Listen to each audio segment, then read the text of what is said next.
ఏంటి 50% వరకు తగ్గింపా? అవును మరి, మన Gayatri Reddy Silks weaver sale లో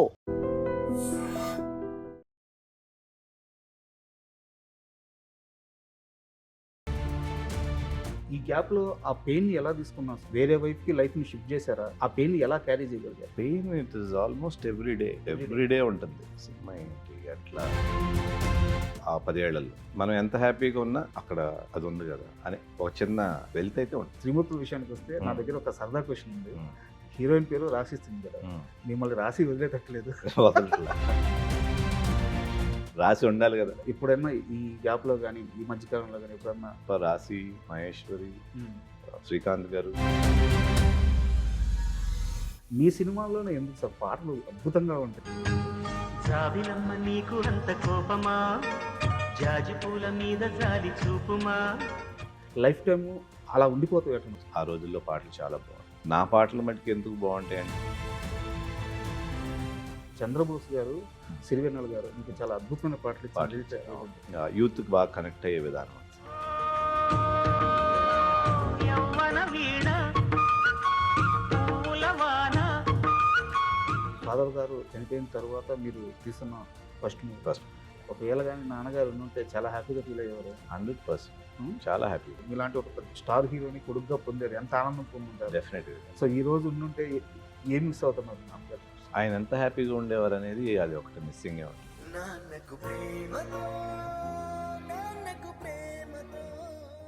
hi, welcome to my show. Naveen sir నమస్తే. నమస్తే. సార్ చాలా ఆనందంగా ఉంది మిమ్మల్ని చాలా రోజుల తర్వాత చూడడం. అయితే మీకు ఇప్పుడున్న రియల్ సిచ్యువేషన్ తెలియడానికి ఒక ఎగ్జాంపుల్ చెప్తాను. మామూలుగా మీడియాలో సెర్చ్ ఇంజిన్లో కీబోర్డ్స్ అని చెప్పి ఒక వర్క్, అది ఒక ప్రాసెస్. ఆ కీబోర్డ్ కొడితే ఎవరి గురించి ఎక్కువ సెర్చ్ చేస్తున్నాం అనుకుంటాం. లాస్ట్ 48 అవర్స్ నుంచి వడ్డే నవీన్ ఈ కీబోర్డ్ ఎంత వైరల్ అవుతుందంటే, ఎంత ట్రెండింగ్ అవుతుందంటే, సో ఏజ్ గ్రూప్తో సహా తీస్తే స్టాట్స్ తీస్తే లేడీస్, చిల్డ్రన్స్ అండ్ జంజీలు కూడా మీ గురించి తెలుసుకోవడానికి, ఇప్పుడు ఈ సినిమా త్రిమూర్తుల సినిమా గురించి తెలుసుకోవడానికి చాలా ఇంట్రెస్ట్ చూపిస్తున్నారు. ఇది మీ మీద తెలుగు ప్రేక్షకులకి, తెలుగు ప్రజలకి ఉన్న లవ్. 10 ఏళ్ల గ్యాప్ తర్వాత కూడా ఇంతమంది ఇంత ప్రేమ చూపిస్తున్నప్పుడు మీకు ఎలాంటి ఫీలింగ్ ఉంటుంది? I'm absolutely thankful. ఎందుకంటే 10 ఏళ్ళ నుంచి నన్ను అలైవ్గా ఉంచింది తెలుగు ఆడియన్స్, నా ఫ్యాన్స్ అండ్ ఎవ్రీబడి. ఎప్పుడు ఏ షోలో అయినా సరే వడ్డే నవీన్ గారు ఎక్కడ, ఆయన ఎందుకు తీసుకురావట్లేదనో, లేకపోతే ఆయన ఏంటి ఎందుకు మీరు అవాయిడ్ చేస్తున్నారనో, అట్లా పాపం వాళ్ళు అవాయిడ్ చేయలేదు, బట్ వాళ్ళ యాంగ్జైటీ కొద్దీ నన్ను గుర్తు చేస్తూ కొన్ని సినిమాలలో లైక్ మ్యాడ్లో కళ్యాణ్ గారు ఆయన ఇంకో రకంగా గుర్తు చేస్తూ ఇట్లా నన్ను అలైవ్గా ఉంచిన, సినిమాలు చేయకపోయినా అలైవ్గా ఉంచినందుకు I'm really thankful and I really love them. Even మా మీడియా విషయానికి వచ్చాను కానీ iDream media one of the biggest digital platform రెండు తెలుగు స్టేట్స్లో. మాకు ఏదన్నా ఒక మంచి ఇంటర్వ్యూ పోస్ట్ చేసినప్పుడు కూడా కింద నవీన్ గారిని ఎందుకు చేయట్లేదు, నవీన్ గారిని ఎందుకు తీసుకురావట్లేదు, ఇది మాకు చాలా, మాకే కాదు సార్, తెలుగు మీడియాలో ఉన్న బిగ్గెస్ట్ మీడియా హౌస్ అన్నిటికి కూడా ఇది ఒకనొక టైంకి మాకు ఎలా అయిపోయిందంటే ప్రెజర్ అయిపోయింది. సో ఫైనల్లీ ఆ డే వచ్చింది. సార్ నేను నేరుగా సినిమా విషయానికి వస్తున్నాను. త్రిమూర్తుల విషయానికి వస్తే యాక్చువల్గా నేను చాలా ఇంటర్వ్యూ చూశాను, ఎక్కడ ఈ ప్రశ్న రాలేదు. త్రిమూర్తులు సినిమాలో ఉన్న కాన్ఫ్లిక్ట్ పాయింట్ మీ ఇంటి కథ, అంటే క్యారెక్టర్ పరంగా మీ ఇంటి కథ, లేదంటే సమాజంలో ఉన్న ఒక స్ట్రగులింగ్ కాన్ఫ్లిక్ట్ పాయింట్, ఏం చెప్పబోతున్నారు త్రిమూర్తులు? సమాజంలో ఉన్న స్ట్రగుల్కే, but it is related to my father. Okay. So అలాంటి ఒక డిఫరెంట్ పాయింట్. సార్ సో ఇది ఎక్కువ ఎట్లా ఉంటుందంటే, ఒక పోలీస్ కోర్ట్ రూమ్ డ్రామా, ఒక కేస్, ఈ పరంగా ఉంటుంది. అండ్ కోర్ట్ రూమ్ డ్రామా అన్నారు కాబట్టి చెప్తున్నాను, తెలుగులో కోర్ట్ రూమ్ డ్రామాలు చాలా తక్కువ వస్తాయి. వచ్చిన ప్రతిసారి బ్లాక్ బస్టర్స్ అయ్యాయి. అప్పుడు చెట్టు కింద ప్లేటర్ కానీ, మొన్న రీసెంట్గా కోర్టు మూవీ కానీ, సో చాలా రేరు జనాన్ని పెట్టుకున్నారు మీరు. అండ్ సార్ యాక్చువల్గా మీరు ఇండస్ట్రీలోకి ఈ 10 సంవత్సరాల గ్యాప్ తీసుకున్న తర్వాత మిమ్మల్ని నవీన్ నువ్వు రావాలి, నీకు ఒక ఫ్యాన్ బేస్ ఉంది, సో ఎందుకు ఆగుతున్నావు అని మిమ్మల్ని చాలా బలంగా అడిగిన ఒక స్టార్ హీరో ఉన్నారు. సో నేనే పేరు చెప్పేస్తాను, చిరంజీవి గారు. మిమ్మల్ని చాలాసార్లు అడిగారు. సో ఒక్కసారి ఆ ఎక్స్పీరియన్స్ చెప్పండి సార్, ఎలా అడిగారు, ఏం అడిగారు ఆయన? అంటే అట్లా అడగలేదు కానీ ఆయనకి పాపం ఎట్లా అంటే నన్ను ఎప్పుడూ ఒక బ్రదర్ లాగా ట్రీట్ చేస్తారు. ఎఫెక్షన్ ఎందుకో తెలియదు, ఆయన మీద నాకు ఎఫెక్షన్, ఆయనకి నా మీద ఎఫెక్షన్ ఉంటుంది. సో ఆయన పాపం మనసులో ఉండదు ఎందుకు చేయట్లేదు ఏంటి. సో అప్పుడప్పుడు ఎక్స్ప్రెస్ చేస్తారు కానీ బట్ నాట్ ఆల్వేస్. సార్ ఆయన అట్లా కూడా ఇబ్బంది పెట్టరు.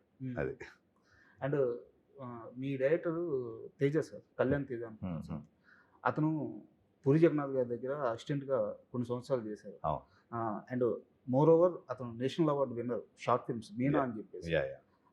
సో అలాంటి ఒక కొత్త డైరెక్టర్, Hmm. సో అలాంటి వ్యక్తిని పిక్ చేసుకోవడానికి కారణం ఏంటి? ఎందుకంటే ఇంత కంబ్యాక్, చాలా పెద్ద కంబ్యాక్, చాలా క్రూషియల్ పీరియడ్ మీ లైఫ్. అలాంటి ఒక ఫేజ్లో అలాంటి ఒక కొత్త డైరెక్టర్ని ఎంచుకోవడానికి కారణం ఏంటి? కమల్ తేజ్ ఏంటంటే ఫస్ట్ ఈ క్యారెక్టర్ నచ్చింది, అది నరేట్ చేసినప్పుడు. Kamal sir director and writer of this film. ఆ క్యారెక్టర్ని ప్రజెంట్ చేసిన విధానం, ట్రాన్స్ఫర్ త్రిమూర్తులు టైటిల్ దాన్ని జస్టిఫై చేసిన విధానం చాలా బాగా నచ్చింది ఈ కథలో. ఓకే. అండ్ ఒకసారి ఇది ఎట్లాంటిది ట్రై చేద్దాం అన్న తర్వాత 1 year నాతో ట్రావెల్ చేసి, కొత్త డైరెక్టర్ ఎందుకంటే ఆ 1 year ట్రావెల్లో 1 year is a long time కదా, ఆల్మోస్ట్ రెగ్యులర్గా కలిసి ఉంటాం. అతను ఏం చేయగలడు, అతని స్క్రీన్ ప్లే ఏంటి, స్క్రీన్ ప్లే ఎట్లా మార్చాడు ఇంకా బెటర్మెంట్ చేయటానికి, ఆ క్యారెక్టర్స్ని ఎట్లా పర్ఫార్మెన్స్ చేసి చూపించాడు, ఇవన్నీ చూసుంటాం కదా. సో దాంతో కాన్ఫిడెన్స్ వచ్చింది. ఓకే. అండ్ మీరు చాలా ఇంటర్వ్యూలో ఇప్పుడు చెప్పింది ఏంటంటే, నేను ఫేజ్ గ్యాప్ తీసుకునే ఫేజ్ రావడానికి కారణం ఏంటంటే, నాకు నచ్చిన నాకు కావాల్సిన క్యారెక్టర్స్ రాకపోవడము, సో ఆ సినిమాలు రాకపోవడం అని చెప్పారు. బట్ ఇక్కడ నా డౌట్ ఏంటంటే, ఒడ్డే నవీన్ గారు డే 1 నుంచి కూడా సినిమా అంతా నా మీద నడవాలి, సినిమాలో నేనే కనిపించాలి అన్న పర్సన్ కాదు. ఇప్పుడు ఉదాహరణకి మీకు చిన్న ఎగ్జాంపుల్ చెప్తాను. పెళ్లి బ్లాక్ బస్టర్ మూవీ క్లైమాక్స్లో సుజాత గారు పృథ్వీరాజ్ గారికి విషయం పెట్టి ఆ మండపంకి వచ్చి అట్లా అక్షింతలు వేయంగానే అట్లా నవ్వుతూ అతను పడిపోతారు. ఆ మీద ఒక బ్యాక్గ్రౌండ్లో సాంగ్ ప్లే అయ్యి ఎండ్ కార్డు కూడా ఆమె క్యారెక్టర్ మీదే పడుతుంది. సో ఒక సినిమా క్లైమాక్స్ మొత్తాన్ని సుజాత గారికి ఇచ్చేశారు ఆ వయసులో, మీ సెకండ్ మూవీ. సో అలాంటి ఒక నవీన్ గారికి ఆ డేర్ ఉంది మీకు ఫస్ట్ నుంచి కూడా. అలాంటి నవీన్ గారికి ఆ సినిమాలో ఏ లోపం కనిపించి గ్యాప్ తీసుకున్నారు అనేది అర్థం కాల నాకు. అంటే ఇప్పుడు పెళ్ళి ఎగ్జాంపుల్ నా హిట్ అయిన సినిమాలు ఎగ్జాంపుల్ చెప్తే, పెళ్లిలో క్యారెక్టర్ సెంట్రల్ పాయింట్ సుజాత గారు ఆ కొడుకుది, అవును, అది మెయిన్ క్రక్స్. సరే. ఆ సినిమా ఆడుతుందంటే దాని మూలాన అది నచ్చితే ఆడుతుంది, లేకపోతే ఆడదు. కరెక్ట్. సరే, దాని మూలాన మనకు పేరు రావచ్చు, నేను కూడా యాడ్ అవ్వచ్చు, అది వేరే విషయం. First cinema is important, then character. So నేను అప్పుడు ఫ్రెష్ కాబట్టి నాకు అంత ఎక్స్పీరియన్స్ లేదు, అంతంత పర్ఫామ్ చేయగలను కూడా నాకు కొంత ఎక్స్ప్లోర్ అయితేనే కదా తెలిసేది. సో అట్లా ఉండేది. దెన్ తర్వాత మన సిచ్చుడు, స్నేహితులు, ఇవన్నీ కొంచెం నార్మల్ క్యారెక్టర్స్ లాగా వచ్చింది. ఈ చేస్తూ ఉండగా చాలా బాగుంది వచ్చింది. అక్కడ మళ్ళీ క్యారెక్టరైజేషన్ మీద ఇంపార్టెన్స్తో అది చేయటం, అట్లా 1 by 1 ఇవాల్వ్ అవటం అయింది. అగైన్ నా ఊపిరి వచ్చేటప్పటికి మొత్తం ఈ క్యారెక్టర్దే ఉంటుంది, but it's entirely different character. So అట్లా ఎన్నుకోవటం జరిగింది. సో అంటే అలాంటి ఒక ప్రయాణం తర్వాత లాస్ట్కి వచ్చేలేకే మీ మనసుకు నచ్చలేదా? ఇప్పుడు ఈ క్యారెక్టర్లు చెప్పాను కదా, ఇట్లాంటి క్యారెక్టర్లు మళ్ళీ ఇంకా రా, మళ్ళీ హీరోగా వస్తున్నాయి, క్యారెక్టర్ ఆర్టిస్ట్గా వచ్చినాయి ఇన్ బిట్వీన్. బట్ వాటిల్లో నాకు పర్ఫామ్ చేయడానికి కానీ యాంగ్జైటీ అండ్ ఇంట్రెస్ట్ క్రియేట్ అవ్వాలి. బట్ సినిమాని వదలడం అంత ఈజీయా సార్? అంటే మీకు ఒక చిన్న ఎగ్జాంపుల్ చెప్తాను. జీవితంలో అన్నీ ఉన్న ఒక కుర్రాడు, ఈవెన్ బీటెక్ చదివేటప్పుడు కూడా ఒక సొంత కారు వేసుకొని సొంత కారులో తిరిగే ఒక కుర్రాడు, యాక్టర్ అవ్వాలని నిర్ణయించుకున్న తర్వాత ఒక బిల్డింగ్లో టాప్లో ఒక రూమ్ మొత్తం తనకి డ్యాన్స్కి, యాక్టింగ్కి కేటాయించేసుకున్న ఒక కుర్రాడు, సినిమాని అమితంగా ప్రేమించే రెయిన్బోలు ప్రాక్టీస్ చేసిన ఒక కుర్రాడు, 10-12 ఏళ్ళ కెరీర్ గ్రాఫ్లో 30కి పైగా సినిమాలు చేసిన ఒక కుర్రాడు, సినిమాని వదిలేయడం అంత ఈజీయా? చాలా కష్టం, చాలా కష్టం. కానీ ఎంత కష్టమైనా నాకేమనిపించిందంటే, ఒకటి నాకు ఇంట్రెస్ట్ క్రియేట్ అవ్వకపోవటం, ఇది అలాంటి సబ్జెక్ట్స్ రాకపోవటం. ఇంకోటి, ఎన్నిసార్లని ఆడియన్స్ని డిసప్పాయింట్ చేస్తాం. మన ప్రేక్షకులు ఉన్నారు, తెలుగు ప్రేక్షకులు, ఫ్యాన్స్ ఉన్నారు. ఉట్టి ఫ్యాన్స్ అనే కాదు, సినిమా చూసే ఎవళ్ళైనా సరే అందరూ హీరోలు ఫ్యాన్స్ కూడా చూస్తారు సినిమా అనేది, అదేమి నా ఫ్యాన్సే చూస్తారని లేదు. బట్ ఎన్నిసార్లు డిసప్పాయింట్ చేస్తాం, వాళ్ళు ఎన్నిసార్లు థియేటర్కి పంపించి ఇది బోర్ కొడుతున్నాడు అని ఎన్నిసార్లు అనిపించుకుంటాం అనేది ఒక ఫ్యాక్టర్. అట్లాగే ప్యారలల్గా ప్రొడ్యూసర్స్కి డబ్బులు పోతాయి. ఎవరైనా డబ్బులు పోతే అది కష్టమే వాళ్ళకి, అది కొంచెం పెద్దది. సో ఈ 3 ఫ్యాక్టర్స్ ఉన్నాయి. సో ఇట్లా ఎందుకు చేయటం నేను మళ్ళీ చేస్తే అట్లీస్ట్ నాకు కాన్ఫిడెన్స్ ఉండాలి, లేదా వాళ్ళకి కాన్ఫిడెన్స్ ఉండాలి, డైరెక్టర్ ప్రొడ్యూసర్కి. Sure. అట్లా కూడా ఛాన్సులు ట్రై చేసాం. సరే నేను చెప్పేవాడిని చేయటం అవసరమా, ఇదేమో వర్కౌట్ అవుతుందా లేదా అని. లేదు మాకు కాన్ఫిడెన్స్ ఉంది. ఓకే, మీ కాన్ఫిడెన్స్ ఉన్నప్పుడు మీ కాన్ఫిడెన్స్ మేబీ మీది కూడా అవ్వచ్చు కదా అని అట్లా కొంత ట్రావెల్ చేయడం జరిగింది. దెన్ ఒక పాయింట్లో ఇంక ఇది ఇట్లా వర్కౌట్ అవ్వదని చెప్పేసి కంప్లీట్గా కష్టమైనా కూడా దిస్ ఈజ్ రిక్వైర్డ్ అనిపించింది. ఈ గ్యాప్లో ఆ పెయిన్ని ఎలా తీసుకున్నారు సార్? అంటే వేరే వైపుకి లైఫ్ని షిఫ్ట్ చేశారా, వేరే వ్యాపకాల్లో పడిపోయారా, లేదంటే ఆ పెయిన్ని ఎలా క్యారీ చేయగలిగారు? Pain it is almost everyday ఉంటుంది. సినిమా ఏంటి అట్లా అని ఉంటుంది, మళ్ళీ మన లైఫ్లో మనం వెళ్తానే ఉంటుంది. అంటే బ్యాక్ ఆఫ్ ద హెడ్ అది ఉంటుంది, మన లైఫ్లో వెళ్తానే ఉంటుంది. ఎప్పటికీ ఆ ఫుల్ఫిల్మెంట్ రాదు ఆ 10 ఏళ్లలో. మంచి ఫ్యామిలీ ఉంది, అన్నీ ఉంటాయి, బట్ ఆ ఫుల్ఫిల్మెంట్ అనేది మీరు అన్నట్టు ఒక ఆర్టిస్ట్కి మంచి సినిమాలు చేయాలనే తపన ఉన్నప్పుడు అది రన్ అవుతానే ఉంటుంది మైండ్లో. మనం ఎంత హ్యాపీగా ఉన్నా అక్కడ అది ఉంది కదా అని ఒక చిన్న వెల్త్ అయితే ఉంటుంది. అంటే ఎందుకు అడిగానంటే సార్, మీ గురించి తెలుసుకునేటప్పుడు హీరోగా అవ్వాలని మీరు ఫిక్స్ అయిపోయిన తర్వాత అంత ఈజీగా మీకు ఆ ట్రాన్సాక్షన్ జరగలేదు హీరో అవ్వడం. అవును. సో మీరు ప్రాక్టీస్ చేస్తూ నైట్స్ పైన లైట్ వేసుకుని మీరు ప్రాక్టీస్ చేస్తూ రెయిన్బోలు కష్టపడింది కూడా తెలుసుకున్నాను అనమాట. సో సినిమాని అంత ప్రేమించిన వ్యక్తి కాబట్టి. సినిమా అంటే నాకు చాలా చాలా ఇష్టం సార్. నేను యాక్టర్ని అవ్వాలనేది నాకు బిగ్గెస్ట్ ప్యాషన్. అట్లాగే వచ్చాను నేను సినిమా. మా ఫాదర్ ప్రొడ్యూసర్ అనో లేకపోతే ఊరికనే అవకాశాలు వచ్చేస్తాయనో రాలా. యాక్చువల్గా మా ఫాదర్ ప్రొడ్యూసర్ అయినప్పటికీ మా ఫస్ట్ సినిమా మేము రిలీజ్ చేయలేదు. బయట నుంచి ఆఫర్స్ వచ్చి మళ్ళీ దాని నుంచి రావటం జరిగింది. So there were lot of difficulties, pain ఉండింది, బట్ అచీవ్ చేయాలనే సంకల్పం మటుకు చాలా స్ట్రాంగ్ ఉంది. ఆ సంకల్పమే వాళ్ళ ఇప్పటి వరకు తీసుకొచ్చింది. కరెక్ట్ టైంకి వస్తున్నారు సార్. ఎందుకంటే ఆడియన్స్ మైండ్ సెట్ మారింది. ఇప్పుడు మీరు ఎప్పుడైతే సినిమాలకి బ్రేక్ ఇచ్చిన సమయం ఉందో అప్పుడు ఒక ఫ్యాక్షన్ మూవీస్ లేదా యాక్షన్ మూవీస్ ఇలాంటివి స్టార్ట్ అయిన పీరియడ్. బట్ ఇప్పటికి వచ్చేలేకే ఓటీటీలు వచ్చేసింది. కంటెంట్ బేస్డ్ కథలు చూస్తున్నారు, క్యారెక్టర్ బేస్డ్ కథలు చూస్తున్నారు. మన లాంగ్వేజ్ కాకపోయినా బయట నుంచి వచ్చిన సినిమా అయినా సరే, ముక్కు మొహం తిరిగిపోయినా సరే కథ బాగుంటే చూస్తున్నారు. సో మీ సినిమాల్లో ప్రతి సినిమాలో కథ అద్భుతంగా ఉంటూ వస్తుంది. సో కరెక్ట్ టైంలో కరెక్ట్ డెసిషన్ తీసుకున్నారు అనిపిస్తుంది. Thank you so much. And త్రిమూర్తుల విషయానికి వస్తే నా దగ్గర ఒక సరదా క్వశ్చన్ ఉంది. హీరోయిన్ పేరు రాశి సింగ్ కదా, మిమ్మల్ని రాసి వదిలేటట్లేదు. రాసి ఉండాలి కదా. అండ్ సో హీరోయిన్ గురించి చెప్పండి సార్, ఎలా పిక్ చేసుకుంటారు? Heroine she is very professional, producers, actor. Sir అమ్మాయికి వేరే సెట్కి వస్తే వేరే మైండ్లో ఉండదు. క్యారెక్టర్ పని చేసుకోవటం సరదాగా ఉంటుంది. అది కూడా టు మేక్ కంఫర్టబుల్గా అందరికీ. ఈగో ప్రాబ్లమ్స్, హై హెడెడ్నెస్ ఇవన్నీ ఏమి ఉండవు. Performer, she is an excellent performer. నా ఉద్దేశం నా అమ్మాయికి ఏ క్యారెక్టర్ ఇచ్చినా బాగా చేయగలదు. బట్ మంచి క్యారెక్టర్స్ పడాలి కదా ఎవరికైనా. అండ్ ఎలాగో రాశి గారి ప్రస్తావన వచ్చింది కాబట్టి, సో రాశి గారితో మీరు అద్భుతమైన సినిమాలు చేశారు. సో ఎప్పుడైనా ఈ గ్యాప్లో కానీ ఈ మధ్యకాలంలో కానీ ఎప్పుడన్నా మీరు నటించిన హీరోయిన్స్ని కానీ హీరోస్తో కానీ కలవడం కానీ మాట్లాడడం కానీ ఎప్పుడన్నా ఎవరితో ఎక్కువ ఫ్రీక్వెంట్గా కలుస్తారు?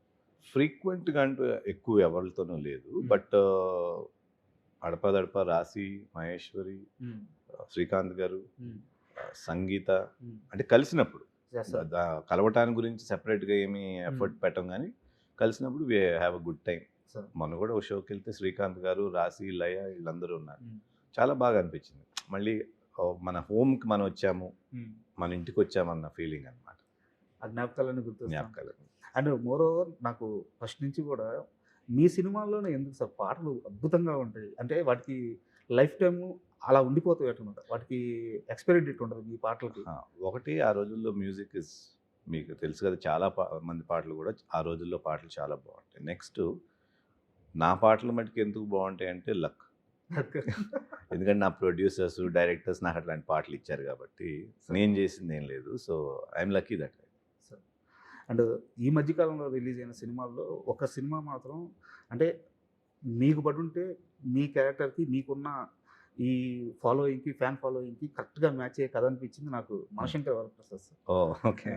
అంటే ఒక ఫ్యామిలీ, ఆ ఫ్యామిలీని కాపాడుకోవడానికి ఒక లవబుల్ పర్సన్, సో ఆ బ్యాక్ ఎండ్లోని ఫ్యామిలీని కాపాడుకుంటూ, సో మీకున్న ఫ్యాన్ ఫాలోయింగ్ అంతా lady fan following, family audience, so అలాంటి ఒక కథ మనశంకర్ వరప్రసాద్ లాంటి కథ కానీ మీకు దొరికితే నాకు చాలా నచ్చింది ఆ. శంకర్ వరప్రసాద్ మెయిన్గా చిరంజీవి గారి క్యారెక్టర్ సార్. ఆయన ఆ స్థాయి నుంచి దిగి చేయటం ఉంది కదా చాలా Hmm. బాగా అనిపించింది ఆ క్యారెక్టరైజేషన్ బాగుంది ఎస్ డెఫినెట్లీ అలాంటి సినిమాలు వస్తే ఎందుకు వదులుకుంటాం అసలు అండ్ మీ కెరీర్లో మీకు ఇందాక మనం సాంగ్స్ గురించి మాట్లాడుతున్నాం కాబట్టి చంద్రబోస్ గారు సిరివెన్నెల గారు మీకు చాలా అద్భుతమైన పాటలు పాటలు ఇచ్చారు ఇచ్చారు. అవును. Yeah. సో చంద్రబోస్ గారితో అంటే మీకు చాలా పాటలు రాశారు ఆయన. అవును సో చంద్రబోస్ గారు అక్కడి నుంచి ఒక ఆ, ఎలాంటి ఒక స్థాయికి వెళ్ళిపోయారో మీరు అవును, చూస్తానే ఆస్కార్ ఉన్నారు. అవార్డు. ఆస్కార్ రేంజ్కి వెళ్ళిపోయారు. సో ఆయన చూసినప్పుడు ఎట్లా అనిపిస్తుంది? చాలా ఆనందంగా ఉంటుంది చంద్రబోస్ గారు ఫస్ట్ నుంచి ఏంటంటే ఆయన మాటల్లో సింప్లిసిటీ ఉంటుంది చంద్రబోస్ గారే కాదు సీతారామ శాస్త్రి గారు సేమ్ అవును. ఈయనది కొంచెం డెప్త్ ఉంటుంది ఆయన సరదా ఉంటుంది చంద్రబోస్ గారు యూత్కి బాగా కనెక్ట్ అయ్యే విధానం ఉంటుంది సో అట్లా అంత బైక్ రావటం అంటే ఐఎమ్ రియలీ హ్యాపీ అండ్ త్రిమూర్తుల విషయానికి వస్తేనే చాలా మంది దగ్గర నేను వినింది ఏంటంటే సెకండ్ హాఫ్ వదిలిపోయింది. యాక్చువల్గా ఆ క్లైమాక్స్ సీక్వెన్స్ ఒకటి, సెకండ్ హాఫ్ ఒకటి సినిమాకి ప్రాణం అని చెప్పి చెప్తున్నారు. ఎక్కడైనా సరే సెకండ్ హాఫ్ బాగుంటే సినిమా ఖచ్చితంగా హిట్ అవుతుంది. సో కాన్షియస్గా తీసుకున్న జాగ్రత్త అది సెకండ్ హాఫ్ని ఈ విధంగా ప్యాక్డ్ లాగా చేయాలి అని చెప్పేసి. అట్లా తీసుకోలేదు మేము స్టోరీని ఫస్ట్ నుంచి ఈ క్యారెక్టర్ ఎక్కడి నుంచి ట్రావెల్ అవుతుందో అట్లా తీసుకుని సెకండ్ హాఫ్ క్లైమాక్స్ వరకు ఎక్కడ కూడా ఆడియన్ను ఈ సీన్ తర్వాత ఇది వస్తుంది అనే ఫీల్ లేకుండా చేయాలన్నది అటెంప్ట్. థ్రిల్లర్ కావాల్సింది అదే కదా. థ్రిల్లర్ కావాల్సినదే కదా. సో అలాంటి అటెంప్ట్ చేసాం మేము. స్క్రిప్ట్ అంతా చేసుకుని విన్నప్పుడు మాకేమనిపించింది అంటే ఫస్ట్ హాఫ్ ఈజీగా వెళ్ళిపోతుంది బికాస్ కొంచెం ఎంటర్టైన్మెంట్ ఉంది, ఒక ఫైట్ ఉంది, మంచి సాంగ్స్ అట్లా ఉన్నాయని. సెకండ్ హాఫ్కి వచ్చేటప్పటికి ఏమన్నా కొంచెం సీరియస్నెస్ ఎక్కువ అంటారా అట్లా అనుకున్నాం. బట్ చూసిన వాళ్ళు కంప్లీట్ ఆపోజిట్ ఇచ్చారు. సెకండ్ హాఫే హుక్ అయ్యాము, క్లైమాక్సే హైలైట్ అని అట్లాంటి ఫీడ్బ్యాక్ వచ్చింది ట్రాన్స్ఫర్ త్రిమూర్తి. సార్. సో అది మేము ప్లాన్ చేసింది కాదు, మేము స్టోరీగా చేసుకున్నాం. కానీ ఫస్ట్ హాఫ్ బాగుంటుందా సెకండ్ హాఫ్ బాగుంటుందా ఏది బాగుండాలనేది మేము ప్లాన్ చేస్తున్నాం కాదు. ఓవరాల్ స్టోరీ ఇంట్రీగింగ్ ఉండాలి, ఆడియన్కి నెక్స్ట్ ఏంటి అనేది గ్రిప్పింగ్గా వెళ్ళాలనే యాంగిల్లో చేసింది తప్పితే ఆడియన్ ఎక్కడిది చేస్తాడని మాకు భయం ఉంటుంది కదా. మనం ఎంత చేసుకున్నా కూడా సెకండ్ హాఫ్ ఏమనుకుంటాడో, ఆడియన్ ఎలా పర్సీవ్ చేస్తారు, ఒక్కోసారి సినిమాలు చాలా హెవీగా అంటారా, అట్లా లేకుండానే చేసాం. అయినప్పటికీ ఏది ఎట్లా రిసీవ్ చేసుకుంటారు అనేది ఆడియన్స్ మనకు తెలియదు కదా. సో అండ్ ఈ సినిమాలో చాలా బ్యూటీగా అనిపిస్తుంది ఏంటంటే క్యారెక్టరైజేషన్ కానిస్టేబుల్గా తీసుకోవడం. ఎస్ ఎందుకంటే ఒక కంబ్యాక్ ఇచ్చే తర్వాత నేరుగా ఒక పెద్ద స్థాయి క్యారెక్టర్ రాసుకొని ఒక్కసారిగా ఒక మాస్ యాక్షన్ అలా తిప్పకుండా ఒక కానిస్టేబుల్ స్థాయి వ్యక్తి తనకు వచ్చిన కాన్ఫ్లిక్ట్ని ఎలా సాల్వ్ చేసుకుంటూ వెళ్ళాడని చెప్పడంలో ఒక బ్యూటీ ఉంటుంది. అవును. సో ఈ డిసిషన్ ఎలా తీసుకున్నారు సార్? ఈ డెసిషన్ ఎందుకు తీసుకున్నామంటే నేను ఆఫ్టర్ లాంగ్ టైం వస్తున్నా, ఫస్ట్ ఫ్రేమ్లోనే ఆడియన్ నాతో కనెక్ట్ అవ్వాలి. ఇది కాన్షియస్గా తీసుకుంది. రాగానే వీడు ఎన్కౌంటర్ స్పెషలిస్టు లేకపోతే ఒక ఎస్ఐ క్యారెక్టర్ దిగంగానే డైనమిక్ అట్లా ఉండకూడదు. కామన్ మ్యాన్కి దగ్గరగా ఉండి ఫస్ట్ త్రిమూర్తుల క్యారెక్టర్ని లైక్ చేయాలి, స్లోగా లవ్ చేయాలి, స్లోగా అటాచ్ అయిపోవాలి అనే పాయింట్ ఆఫ్ వ్యూలోనే క్యారెక్టర్ని అండర్ డాగ్ కింద తీసుకున్నాం. అండర్ డాగ్ అంటే ఒక చిన్న కానిస్టేబుల్. ఆ కానిస్టేబుల్తో ఫాలో అవుట్ ఈజీగా ఉంటుంది అప్పుడు ఆడియన్కి. వీడేంటర్ ఎంత పెద్దగా ఏదో హైఫై హీరో లాగా వచ్చాడు అట్లా ఉండకూడదు. సో ఇదివరకు నా సినిమాల్లో లాగా క్యారెక్టర్ని యాక్సెప్ట్ చేయాలి. సో ఆ క్యారెక్టర్తో నవీన్ని యాక్సెప్ట్ చేయడం కాదు, క్యారెక్టర్తో నవీన్ని యాక్సెప్ట్ చేయాలనేది అటెంప్ట్. నన్ను మీరు క్యారెక్టర్ అన్నారు కాబట్టి మీది మనసిచ్చి చూడే సినిమా ఉంటుంది సార్. అందులో ఆ క్యారెక్టర్తో ఎంత లవ్లో పడ్డాం అంటే మా జనరేషన్ అప్పుడప్పుడే యుక్త వయసులోకి వస్తున్న పీరియడ్ అది. సో ఎంత అంటే ఒక అమ్మాయిని దూరం నుంచి ఇలా లవ్ చేయొచ్చా, వన్ సైడ్ లవ్లో ఇంత బ్యూటీ ఉంటుంది ఆ సినిమా చూస్తున్నాం సేపు. సో మనసిచ్చి చూడు సినిమా గురించి ఏదన్నా మీకు బాగా గుర్తుండిపోయే జ్ఞాపకం ఒకటి షేర్ చేయండి సార్. మనసిచ్చి చూడు సినిమా గురించి గుర్తుండేదానికంటే లైక్ ఐ సెడ్ ఆ సినిమాలో కూడా క్యారెక్టరైజేషన్ చూడండి. ప్రకాష్ రాజ్ గారి క్యారెక్టరు, రవితేజ గారి క్యారెక్టరు, సుహాసిని గారి క్యారెక్టరు అన్నీ ఒక మన ఇళ్లల్లో ఉన్న ఒక రియలిస్టిక్. నా ఫాదర్గా చేసిన వెంకటేశ్వరరావు గారి క్యారెక్టరు, నా క్యారెక్టర్ అవునండి. ఇప్పుడు ఫాదర్ అంటే భయపడుతూ కొంచెం జాగ్రత్తగా ఉండే and the whole thing has earthiness. మన విలేజ్లో మన అట్మాస్ఫియర్లో ఉంటే ఎట్లా ఉంటుందో మన కళ్ళ ముందు జరిగే కథలాగా ఈజీగా అటాచ్ అయ్యే కథలాగా ఉంటుంది. సో అట్లా it's a very good placed film. And దాంట్లోనే బోడి చదువులు వేస్ట్ అని చెప్పి ఒక మ్మ్. సాంగ్ రాశారు సిరివెన్నెల గారు. మ్మ్. ఆ సాంగ్ గురించి ఎన్ని దశాబ్దాలు చర్చ జరిగిందంటే అవును ఆయన ఆ రోజు రాసిన ప్రతి మాట ఇప్పుడు కాలమానానికి ఇప్పుడున్న పరిస్థితులకి యాప్ట్గా సరిపోతుంది. ఎప్పటికీ సరిపోద్ది, అది యూనివర్సల్ కదా. అండ్ త్రిమూర్తుల సినిమాకి మీరు ప్రొడ్యూసర్గా కూడా బాధ్యతలు తీసుకున్నారు. ఇది అంటే హీరోగా మీరు ఆల్రెడీ చేస్తున్నారు, ఓకే. నిర్మాతగా మీరు సినిమాలు చేస్తున్నా సరే ఇది ఇప్పుడున్న పీరియడ్ మారిపోయింది అనమాట. సో ఎలాంటి ఛాలెంజ్ ఫేస్ చేయాల్సి వచ్చింది నిర్మాతగా? ఛాలెంజెస్ ఏం లేవు నిజంగా అయితే, సార్. ఎందుకంటే టీం అట్లా కుదిరింది. అసలు మాలో ఎవరు నేను డైరెక్టర్ అను, హీరోనో, హీరోయిన్ అనో లేకపోతే లేదు, అందరూ ఈ సినిమా ఎట్లా అట్లా ఉన్నప్పుడు ఏమవుతుందంటే మిగతా అన్నీ పోతాయి. పొద్దున్నే లేస్తే షూటింగ్కి వెళ్ళాలి, ఆ సినిమాని ఎట్లా బాగా చేయాలి, ఇదే ఉంటుంది మైండ్లో. అలా ఉన్నప్పుడు ఇంక ఛాలెంజెస్ ఏముంటాయి? అంటే అండ్ స్క్రిప్ట్ ప్రీ డిఫైన్డ్గా ఉంది, సార్. ఇది బౌండెడ్ స్క్రిప్ట్తోనే వచ్చాం మేము. సో అందరికీ అన్నీ తెలుసు, అందరికీ రీడింగ్ ఇచ్చాం మొత్తం యూనిట్కి. సో వాళ్ళకి ఏంటంటే ఎవరికాళ్ళు నేను చేయాలి బాగా. ఇప్పుడు మీరు చెప్పినన్ని వర్క్లో సరిగ్గా సాగిపోవడానికి పర్ఫెక్ట్ ప్యాటర్న్ అది. బట్ నేను అడిగేది ఏంటంటే ప్రొడక్షన్ కాస్ట్ చాలా పెరిగిపోయింది. ఎస్, కాస్ట్ పెరిగిన మాట వాస్తవం, చాలా పెరిగిపోయింది. బట్ అట్లా ఉంది, ఏం చేయాలి. సో సిద్ధమై దిగారు. సిద్ధమైంది. అండ్ బ్యూటీ ఏంటంటే ఓటీటీ అసలు చాలా ముందు క్లోజ్ చేసేసారంట. వాళ్ళకి చూపించగానే సినిమా చూపించాము. జనరల్గా షో రూల్ చేస్తారు, 5 minutes షో రూల్. అట్లా వదిలే సినిమా చూసేమని వాళ్ళకి పంపించాము. Within 1-2 days they closed it. But అంటే యాక్చువల్గా మూవీ మనం చెప్పుకున్నట్టు చాలా మంది చెప్తున్నారు సార్ బయట కూడా. నాకు మీ డైరెక్టర్ కమల్ తేజ నాకు కొంచెం తెలిసిన వ్యక్తి. సో వాళ్ళు చెప్పే లెక్క మూవీ చాలా బాగా వచ్చింది. ఓటీటీ వాళ్ళు నవీన్ గారు ఉన్నారనో లేదా త్రిమూర్తుల మూవీ బాగా వచ్చిందో కొన్ని చాలా ఈజీగా మీకు అది క్లోజ్ అయిపోయి ఉండొచ్చు. బట్ ఇప్పుడున్న పరిస్థితుల్లో ఓటీటీ క్లోజ్ అవ్వక చాలా సినిమాలు చాలా సఫర్ అవుతున్నాయి. నవీన్ గారు ఉన్నారని కూడా ఐ డోంట్ థింక్ కొనే పరిస్థితి. నవీన్ గారు ఉంటే పేపర్ వ్యూ పెట్టుకుంటారు మ్యాక్స్ అట్లా అనుకుంటా నేను. సినిమా నచ్చే చూసే వాళ్ళు చేసి ఉంటారేమో. అండ్ మోరోవర్ ఈ గ్యాప్లో ఈ 10 ఏళ్ల గ్యాప్లో మీకు బాగా ఆశ్చర్యంగా అనిపించిన ఒక హీరో సక్సెస్ అంటే ఏ హీరో పేరు చెప్తారు? ఇక్కడి నుంచి ఎక్కడికి ఎదిగాడు, సూపర్ ఎదిగాడు అని ఈ గ్యాప్ ఈ 10 ఏళ్లలో? ఈ 10 ఏళ్ళలో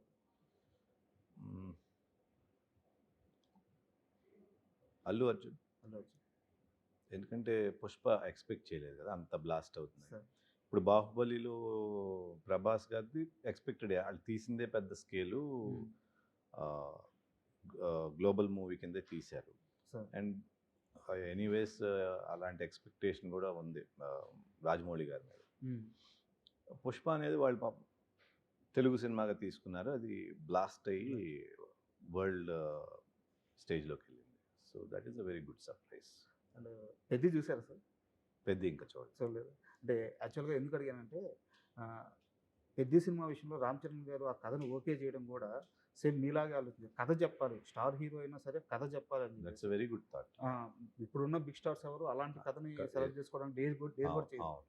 సో చాలా బాగా కుదిరింది అనమాట. అదే. సో నెక్స్ట్ మీ ప్రయత్నాలు ఎలా ఉండబోతున్నాయి? ఇలాంటి కథ చెప్పే మార్గంలోనే ఉండబోతున్నాయా? మోస్ట్లీ అదే ఉంటుంది. సో అలా చేయాలని ఉంది, చూడాలి మనకి ఎట్లా ఇది వస్తుందని.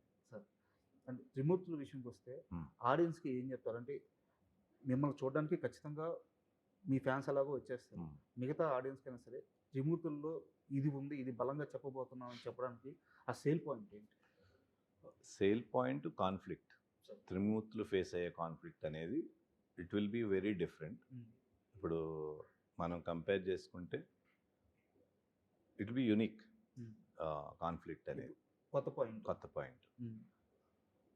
అది ఫాదర్ ద స్టోరీ లాగా స్టార్ట్ అవుతుందో లేకపోతే ఒక కానిస్టేబుల్స్ లాగా స్టార్ట్ అవుతుందో, ఎక్కడ లాక్ అవుతుంది అనేది కొత్తగా ఉంటుంది ఆ కాన్ఫ్లిక్ట్. ఆ కాన్ఫ్లిక్ట్ నుంచి ఎండ్కి వెళ్ళే వరకు ఏమవుతుందని యాంగ్జైటీ ఉంటుంది. అట్లా మేము డిజైన్ చేసాం. సో అదే ఆడియన్స్ కూడా ఫీల్ అయితే మటుకి it will be very nice. And నాకు తెలిసి మీ ఫాదర్ గారు చనిపోయిన తర్వాత మీరు తీస్తున్న ఫస్ట్ ఒకవేళ కానీ నాన్నగారు ఉంటే చాలా హ్యాపీగా ఫీల్ అయ్యేవారు. 100% చాలా హ్యాపీ. ఆయనకి అంటే ఒక సింహం అని చెప్తారు ఆయన్ని. అంతే.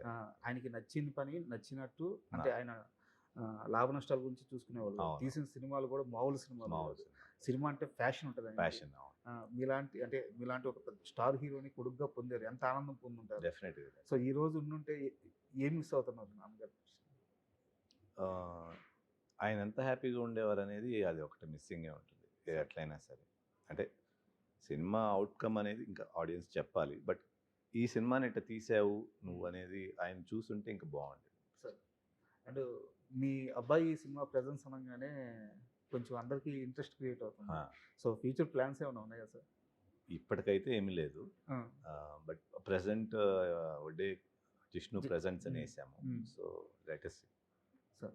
Sir thank you very much sir. Thank you so much. And for more videos, Please subscribe to iDream. Please subscribe to iDream. Please subscribe iDream. And please subscribe to iDream. For more videos, subscribe to iDream.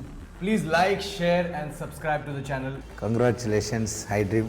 Subscribe to iDream. Subscribe to iDream. So subscribe to iDream Media. iDream की iDream team अंदर की huge congratulations. Please subscribe iDream Media. Please subscribe to iDream. Subscribe iDream. Please subscribe to iDream. iDream అంటే నా కళల channel subscribe చేసుకున్న నోరు తిరుగుతలేదు, మీరైతే గంట గుర్తు కొట్టండి. For more such videos, please subscribe to iDream. Subscribe to iDream. Please subscribe to iDream. Please subscribe iDream Media. Please do subscribe to iDream. Please subscribe to iDream Media. For best entertainment and information, please subscribe iDream. And don't forget to subscribe to iDream.